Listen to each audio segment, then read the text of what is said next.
Hi friends, ఎలా ఉన్నారు? Elon Musk future గురించి బాగా ఆలోచిస్తాడు. ఫ్యూచర్ లో ప్రపంచాన్ని శాసించే టెక్నాలజీ మీద ఎప్పటి నుంచో ఫోకస్ చేయడం మొదలు పెడతాడు. అతని ఐడియాలను చూస్తే ఇది సాధ్యమవుతుందా అని మనకి అనిపిస్తుంది, కానీ సాధించి చూపిస్తాడు. ఎలాన్ మస్క్ సౌత్ ఆఫ్రికాలో పుట్టాడు. తనకి చిన్నప్పటి నుంచి అంతరిక్షం గురించి తెలుసుకోవడం అంటే చాలా ఇష్టం. ఎంతలా ఇష్టం అనేది మీకు తెలియజేయడానికి తన చిన్నప్పుడు జరిగిన ఒక సంఘటన గురించి చెప్తాను, వినండి. తనకు 12 ఏళ్ల వయసు ఉన్నప్పుడు ఒక పుస్తకం చదివి తన సొంతంగా కోడింగ్ నేర్చుకున్నాడు. ఆ నేర్చుకున్న కోడింగ్ తో ఒక చిన్న వీడియో గేమ్ డెవలప్ చేశాడు. ఆ గేమ్ పేరు బ్లాస్టర్. గేమ్ కాన్సెప్ట్ ఏంటంటే అంతరిక్షంలో ఉన్న ఏలియన్స్ ని అదే అంతరిక్షంలో ఉన్న హీరో కాల్చాలి. గేమ్ చాలా బేసిక్ గానే ఉంటుంది. కానీ 1924లో 12 ఏళ్ల వయసున్న ఒక అబ్బాయి టీచర్ సహాయం లేకుండా తన సొంతగా కోడింగ్ నేర్చుకుని గేమ్ ను డెవలప్ చేశాడంటే అర్థం చేసుకోండి. అది కూడా అంతరిక్షం గురించి. గేమ్ ని $500కి అమ్మాడు కూడా. అప్పట్లో సౌత్ ఆఫ్రికాలో ఒక రూల్ ఉండేది. ఆ రూల్ ఏంటంటే తెల్లజాతి వాళ్ళు 2 సంవత్సరాలు కంపల్సరీగా మిలిటరీ సర్వీస్ చేయాలని, అంటే మిలిటరీలో ఏదో ఒక జాబ్ చేయాలని. ఎలాన్ మస్క్ వాళ్ళ అమ్మ కెనడాకి చెందినందువల్ల ఎలాన్ మస్క్ కూడా తెల్లజాతీయుడు అయ్యాడు. అందువల్ల తన మీద కూడా ఈ రూల్ అప్లై అయ్యింది. దీని నుండి తప్పించుకోవడానికి ఎలాన్ మస్క్ 17 ఏళ్ల వయసు ఉన్నప్పుడు కెనడా వెళ్ళాడు. అక్కడ కొంతకాలం చదివి ఆ తర్వాత యుఎస్ఏకి వెళ్లి కొంతకాలం అక్కడే చదువుకున్నాడు. పిహెచ్డి చేద్దామని 1995లో స్టాన్ఫర్డ్ యూనివర్సిటీలో జాయిన్ అయ్యాడు. ఆ టైంలో ఇంటర్నెట్ బూమ్ ఉంది. అది చూసిన ఎలాన్ మస్క్ ఏదైనా కంపెనీ స్టార్ట్ చేయాలని ఆలోచించాడు. అందుకని పిహెచ్డిలో జాయిన్ అయిన 2 రోజులకే మానేసి బయటికి వచ్చాడు. ఎలాన్ మస్క్ 1995లో ఇంకొక ఇద్దరితో కలిసి జిప్2 అనే కంపెనీని స్టార్ట్ చేశాడు. ఈ కంపెనీ యొక్క బిజినెస్ మోడల్ ఏంటంటే సిటీలో ఉన్న shops, restaurants, hospitals, hotels, malls యొక్క రివ్యూస్ ని వాటి దగ్గరికి ఎలా వెళ్ళాలి అనే దారిని చూపిస్తుంది. అంటే ఇప్పుడున్న గూగుల్ మ్యాప్స్ లాగా. 1995లోనే ఎలాన్ మస్క్ కి ఇలాంటి ఐడియా వచ్చిందంటే అర్థం చేసుకోండి అతను ఎంత ఫ్యూచరిస్టిక్ అని. కంపెనీ చాలా సక్సెస్ అయ్యింది. బాగా లాభాలు వచ్చాయి. కంపెనీ సక్సెస్ అవ్వకముందు ఎలాన్ మస్క్ ఇంట్లో కాకుండా ఆఫీసులోనే నిద్రపోయేవాడు. ఎందుకంటే ఇల్లు రెంట్కి తీసుకుని ఉన్నంత డబ్బులు కూడా తన దగ్గర లేవు గనుక. 1999లో జిప్2 కంపెనీని $307 మిలియన్ కి కంపాక్ అనే కంపెనీకి అమ్మేశాడు. ఈ అమ్మకంలో ఎలాన్ మస్క్ కి తన వాటాగా $22 మిలియన్ వచ్చాయి. డబ్బు వచ్చింది కదా అని ఎలాన్ మస్క్ అంతటితో ఆగలేదు. తన ఆలోచనలు చాలా పెద్దవి. వచ్చిన డబ్బుతో అదే సంవత్సరంలో X.com అనే పేరుతో ఇంకొక కంపెనీని స్టార్ట్ చేశాడు. ఈ కంపెనీ యొక్క బిజినెస్ మోడల్ ఏంటంటే ఆన్లైన్ బ్యాంకింగ్ సర్వీస్ ని ప్రొవైడ్ చేస్తుంది. అంటే ఇంటర్నెట్ ద్వారా డబ్బుని ఒకరి నుంచి ఇంకొకరికి ట్రాన్స్ఫర్ చేసుకోవచ్చు, ఫిక్స్డ్ డిపాజిట్స్ చేయొచ్చు, అకౌంట్లో డబ్బులు ఉంచుకోవచ్చు, అకౌంట్ బ్యాలెన్స్ చెక్ చేసుకోవచ్చు. అంటే ప్రస్తుతం ఉన్న ఇంటర్నెట్ బ్యాంకింగ్ లాగా. ఎలాన్ మస్క్ ఇంటర్నెట్ బ్యాంకింగ్ గురించి ఆ టైంలోనే ఆలోచించాడు. 1 సంవత్సరం తర్వాత X.com కంపెనీని సేమ్ ఇలాంటి బిజినెస్ చేస్తున్న కాన్ఫినిటీ అనే కంపెనీతో కలిపేశాడు. కంపెనీ పేరుని పేపాల్ కి మార్చారు. 2022లో పేపాల్ కంపెనీని ఈబే అనే కంపెనీ $1.5 బిలియన్ కి కొనుక్కుంది. ఈ అమ్మకంలో ఎలాన్ మస్క్ కి తన వాటాగా $165 మిలియన్ వచ్చాయి. ఎలాన్ మస్క్ మళ్ళీ అంతటితో ఆగలేదు. వచ్చిన డబ్బుతో ఇంకొక ఫ్యూచరిస్టిక్ కంపెనీని స్టార్ట్ చేశాడు. ఆ కంపెనీ పేరు స్పేస్ ఎక్స్. ఎలాన్ మస్క్ ఒక ప్రాజెక్ట్ కాన్సెప్ట్ గురించి ఆలోచించాడు. ఆ ప్రాజెక్ట్ పేరు మార్స్ ఓయాసిస్. ఈ ప్రాజెక్ట్ ముఖ్య ఉద్దేశం ఏంటంటే మార్స్ గ్రహం మీద ఒక గ్రీన్ హౌస్ నిర్మించి అందులో చెట్లను పెంచాలి అని. మార్స్ గ్రహం మీద అలాంటి ప్రాజెక్ట్ నిర్మించాలంటే ముందు అక్కడికి వెళ్ళడానికి రాకెట్స్ కావాలి. రాకెట్స్ ని కొనడానికి ఎలాన్ మస్క్ రష్యా వెళ్ళాడు. కానీ ఖాళీ చేతులతో వెనక్కి వచ్చాడు. ఎందుకంటే రష్యా వాళ్ళ రాకెట్స్ ధర చాలా ఎక్కువ చెప్పారు గనుక. అంత ఎక్కువ ధరకు రాకెట్స్ ని కొనడం అనవసరమని ఎలాన్ మస్క్ భావించాడు. రాకెట్స్ ని తయారు చేయడానికి ఉపయోగించే ముడి సరుకుల ధర రాకెట్స్ ధరలో కేవలం 3% మాత్రమే అని తెలుసుకున్నాడు. అందుకని తన సొంతంగా రాకెట్ ని డెవలప్ చేద్దాం అనుకున్నాడు.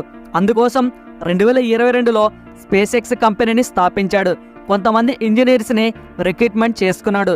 రాకెట్స్ ని డెవలప్ చేయడం మొదలు పెట్టారు. కంపెనీ గోల్స్ ఏంటంటే తక్కువ ధరలో రాకెట్స్ ని తయారు చేయాలి, మనుషులను మార్స్ గ్రహం మీదకి పంపాలి, అంతరిక్ష ప్రయాణ ధరని తగ్గించాలి.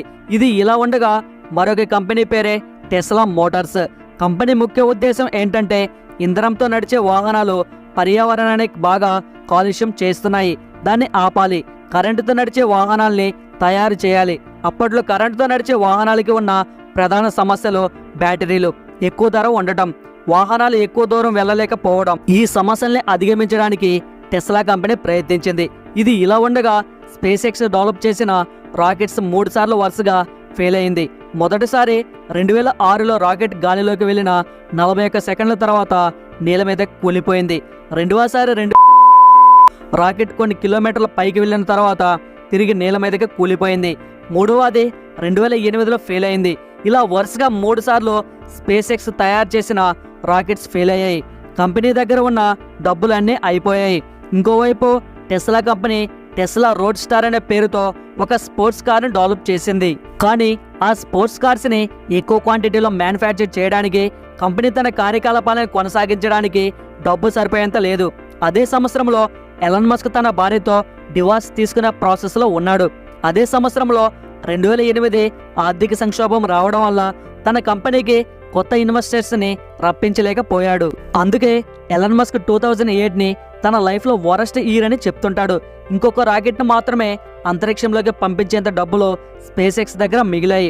అదృష్టవశాత్తు 2008లో పంపిన 4వ రాకెట్ సక్సెస్ అయ్యింది. ఇంతటితో స్పేస్ ఎక్స్ దగ్గర డబ్బులు అయిపోయాయి. నెక్స్ట్ ఏం చేయాలో ఎలాన్ మస్క్కి అర్థం కాలేదు. ఇంతలో తనకి నాసా నుంచి ఒక ఫోన్ కాల్ వచ్చింది. ఆ ఫోన్ కాల్లో మీకు $1.6 బిలియన్ కాంట్రాక్ట్ ఇస్తున్నామని నాసా చెప్పింది. అది వినగానే ఎలాన్ మస్క్ చాలా సంతోషించాడు. ఆ కాంట్రాక్ట్ వల్ల స్పేస్ ఎక్స్ కంపెనీ మళ్ళీ తన కార్యకలాపాలను మొదలుపెట్టింది. ఇంకా పెద్ద రాకెట్స్ని డెవలప్ చేసింది. ఇంకోవైపు టెస్లా కంపెనీకి కూడా ఇన్వెస్టర్స్ దొరికారు. స్టాక్ మార్కెట్లో IPO పెట్టడం వల్ల ఇంకొంత డబ్బులు వచ్చాయి. ఆ డబ్బుతో కొత్త వాహనాలు డెవలప్ చేశారు. 2012లో మోడల్ ఎస్ని రిలీజ్ చేశారు. దాని ధర ఇండియన్ కరెన్సీలో దాదాపు 50 నుంచి 80 లక్షల వరకు ఉంటుంది. ఇది ఒక లగ్జరీ కారు. ఒక్కసారి ఛార్జింగ్ పెడితే 600 కిలోమీటర్ల వరకు వెళ్తుంది. 2016లో మోడల్ 3ని రిలీజ్ చేశారు. ముందు మోడల్తో పోలిస్తే ఇది తక్కువ ధరకే లభిస్తుంది.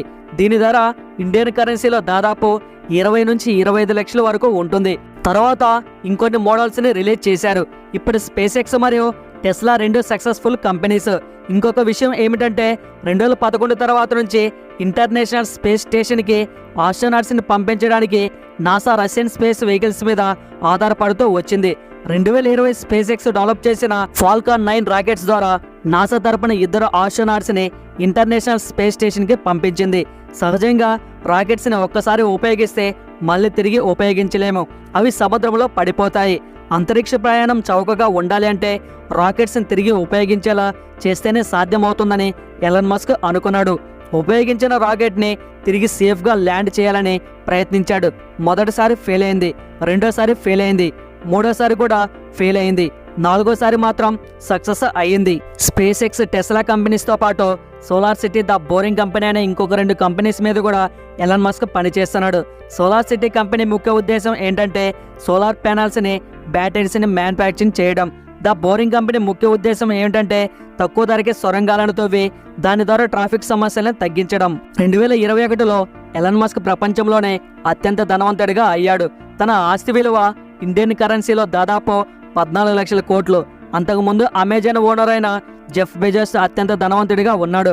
టెస్లా కంపెనీ అతి తక్కువ కాలంలోనే అన్ని ఆటోమొబైల్ కంపెనీస్ని దాటి ఒక పెద్ద ఆటోమొబైల్ కంపెనీ అయ్యింది. Toyota, Ford, general Motors, BMW, Volvo లాంటి పెద్ద కంపెనీస్ వాల్యూస్ అన్నీ కలిపి కంపేర్ చేసినా కూడా టెస్లా కంపెనీ వాల్యూవే ఎక్కువ ఉంటుంది. కానీ టొయోటా సంవత్సరానికి 80 లక్షల కార్లను మ్యానుఫ్యాక్చరింగ్ చేస్తే టెస్లా మాత్రం సంవత్సరానికి 5 లక్షల కార్లను మాత్రమే మ్యానుఫ్యాక్చరింగ్ చేస్తుంది. అయినా కూడా టెస్లా కంపెనీ వాల్యూవే ఎక్కువ. ఎందుకంటే ఇన్వెస్టర్స్కి ఎలాన్ మస్క్ మీద, ఎలక్ట్రిక్ కార్ల మీద ఉన్న నమ్మకం వల్ల. వీడియో నచ్చితే లైక్ చేయండి అండ్ కామెంట్ చేయండి. ఇలాంటి మరెన్నో ఇన్ఫర్మేటివ్ వీడియోస్ కోసం ఇప్పుడే మన ఛానల్ని సబ్స్క్రైబ్ చేసుకొని పక్కనే ఉన్న గంట సింబల్ని క్లిక్ చేసి యాక్టివేట్ చేసుకోండి. నెక్స్ట్ వీడియోలో మళ్ళీ కలుసుకుందాం. జై హింద్.